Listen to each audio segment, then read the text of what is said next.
नमस्कार. माझा देवबाप्पाला मी एवढंही करत होते तर माझी आता तुमचं नाव सांगा आधी. मी मुक्ताबाई चिद्रे आणि माझं माहेर दहविली आहे, दगडूगुडल्याची मुलगी. आणि लहानपणी माझे आणि डॉक्टरचे लहानपणात भेट झालेली. पुन्हा थोडं लग्न झाल्यावर आमचा दुरावास झाला आणि पुन्हा आता मला अडाणी नवरा दिला. अडाणीच आम्ही कसं देवबाप्पा तुम्ही कसे लेकरं शिकवलं, एवढं डॉक्टर केलो, मला कसं अडाणी केलं. बाई तुला माझा आशीर्वाद ग, तू सुद्धा वाचू शकशील, एवढे 7 दे तुला मी करून देतो बाजलाचा अलग आणि तेवढे पाठ कर, तुला माझा आशीर्वाद म्हणले देवबापानी. मी तेवढे पाठ केले, लक्ष्मण शक्तीचे लक्ष्मण शक्तीचे 7 दे आणि मला वाचून दाखवायचे होते देवबापाला. तर माझं असं झालं, मी माझ्या संसारात बांधल्या गेले, येणं झालं नाही मला. आणि ते कसं यायचे तुमच्याकडे ते सांगा जरा. आणि यायचे लातूरला यायचे घोड्यावर जायचे तवा मधून. आमच्या सासूबाई त्यांचं लय एका माहेरच्या आम्ही सासूना होतो दोघी. आणि मग त्यांनी यायचे, आका वैरण नाही मग मला द्यायचे, घोड्याला गुळी न्यायचे असं म्हणायचे. आणि काय रे उत्तम तुझं हीच राहतंय, जेवत नाहीस खात नाहीस, नुसतं चलणं जाणं येणं. आणि तुझ्या बहिणीकडे गेलो की राहतोस आणि इथं आल्यावर म्हणजे जायचेच म्हणतोस रे उत्तम तू, म्हणायचे आमच्या अक्का.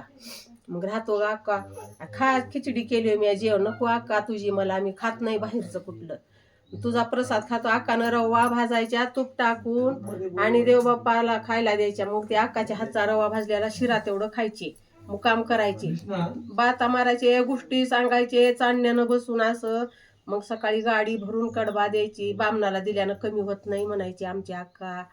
आणि येत जा बघ उत्तम, आणि असंच येत जा, येताव गा अक्का तुझ्या बहिणीकडे म्हणजे 2-2 दिवस राहतोस आणि इथं म्हणजे लगेचच जायचे म्हणतोस तू. अरे तुला बोलायचे दोघं बहीण भाऊ, एका गावची होती. जवळ गाव कुठलं? गाव जवळ गा आणि माहेर दहिविली होता आमचं. आणि दहिविलीतूनच आमचं सगळं एवढं, आमच्या माहेरातूनच सगळा भाऊपणा होता.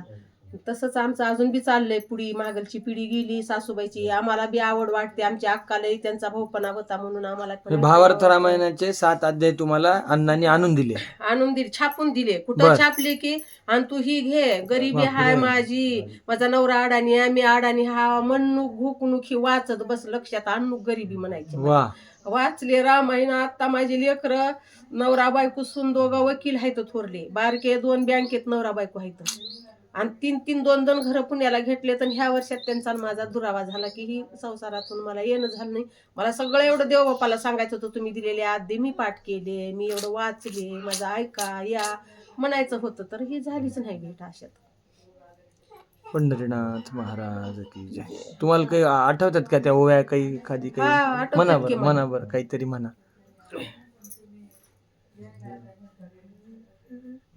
देखो एक मिनिट थांबा. 5व्या अध्यायातली ओवी एक म्हणून दाखव. मला वाचायला येते बघून पण मुखपाठ एवढं. वा वा वा.